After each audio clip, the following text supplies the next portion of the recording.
Good morning, students. Today I explain you about the DC generator. Okay. So what is a DC generator? A DC generator is similar to the AC generator. ये जो DC generator होता है same to same AC generator की तरह ही होता है, but इसमें जो डिफरेंस क्या है कि DC जनरेटर में आपकी स्प्लिट रिंग्स का यूज़ किया होता है, जबकि आपकी AC जनरेटर में आपका क्या था, स्लिप रिंग्स का यूज़ करते हैं। तो अभी DC जनरेटर के जो मेन पार्ट्स हैं सेम आप देख लीजिए, फिगर ही है। ये आपके फील्ड मैग्नेट्स हैं जिस पे नॉर्थ साउथ लिखा हुआ है, आर्मेचर है ABCD। ओके, ये जो है स्प्लिट रिंग्स हैं, ये वाली और ये वाली स्प्लिट रिंग्स हैं, और ये ब्रशेस X एंड Y है, और ये आपका आउटर सर्किट है और इससे एक बल्ब अटैच किया हुआ है। So what is a field magnet? Field magnet होता है, it produces very strong field between two poles pieces. Field magnet का यूज़ करते हैं, ये हॉर्स शू टाइप का होता है देखिए, और ये काफ़ी स्ट्रॉन्ग मैग्नेटिक फील्ड प्रोवाइड करता है। आर्मेचर क्या होता है? आर्मेचर होता है आपका सॉफ्ट आयरन होता है जिसके ऊपर कॉइल्ड कॉपर वायर्स जो होता है वुंड किया होता है, लपेटा होता है, जिसको हम लोग आर्मेचर बोलते हैं इधर पे। फिर स्प्लिट रिंग एंड ब्रेसेस क्या हैं? स्प्लिट रिंग क्या होता है? सिलेंड्रिकल होता है, is a cylinder of brass, है ना, which is divided into two part by cutting it along the length. तो एक सिलेंडर होता है ब्रास का बना हुआ, ब्रास एक मटेरियल होता है जिसको काट के दो हिस्सों में अलग अलग कर दिया जाता है। तो one end of the coil is connected to one part and other end with the second part. अभी ये स्प्लिट रिंग देख रहे हैं, तो कॉइल है, ये देखिए कॉइल का एक हिस्सा जो है यहाँ इस पार्ट से कनेक्टेड है, और ये कॉइल का दूसरा हिस्सा ये दूसरे स्प्लिट रिंग के पार्ट से कनेक्टेड है। फिर दो कार्बन के ब्रशेस होते हैं X Y, ओके, और दोनों कार्बन के ब्रशेस को ये स्प्लिट रिंग सेपरेटली अलग अलग टच करते हैं, ठीक है।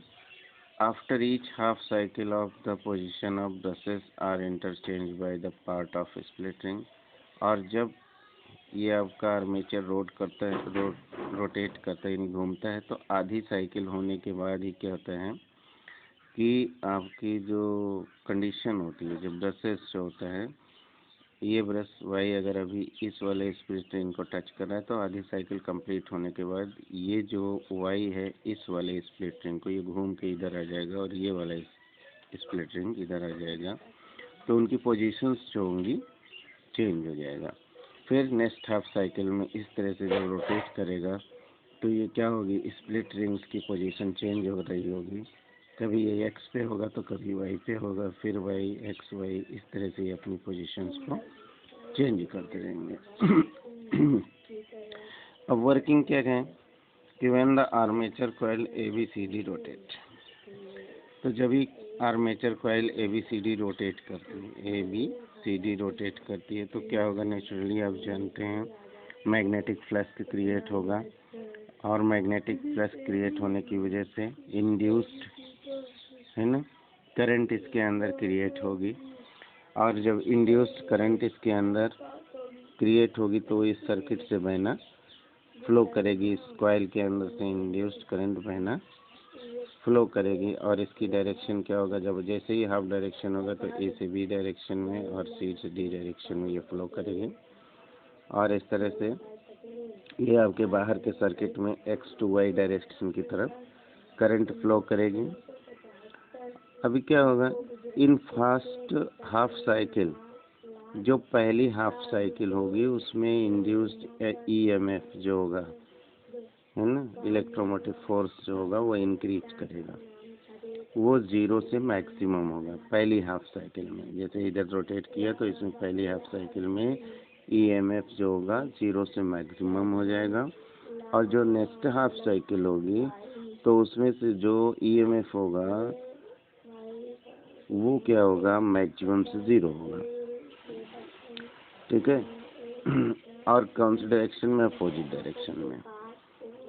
तो इन वन कंप्लीट रोटेशन, तो एक पूरा चक्कर लगाने में एक बार जो है करंट आपका 0 से मैक्सिमम पे आएगा और मैक्सिमम से 0 पे जाएगा। और इस तरह की ये प्रोसेस जो है लगातार रिपीट होती रहेगी रोटेशन के दौरान।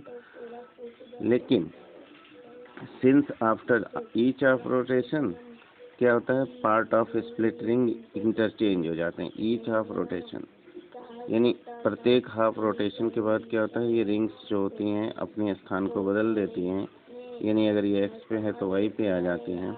तो इस तरह से करंट की जो डायरेक्शन है वो चेंज नहीं होती है, करंट की डायरेक्शन सेम बनी रहती है। और क्या होता है, एक ही दिशा में करंट फ्लो करता है। अगर ये एक्स टू वाई की तरफ फ्लो कर रहा है तो एक्स टू वाई की तरफ ही करंट फ्लो करेगा। और इस तरह से जो है आपका DC current generator DC current को बनाता है, यानी डायरेक्ट करंट को बनाता है। That's all.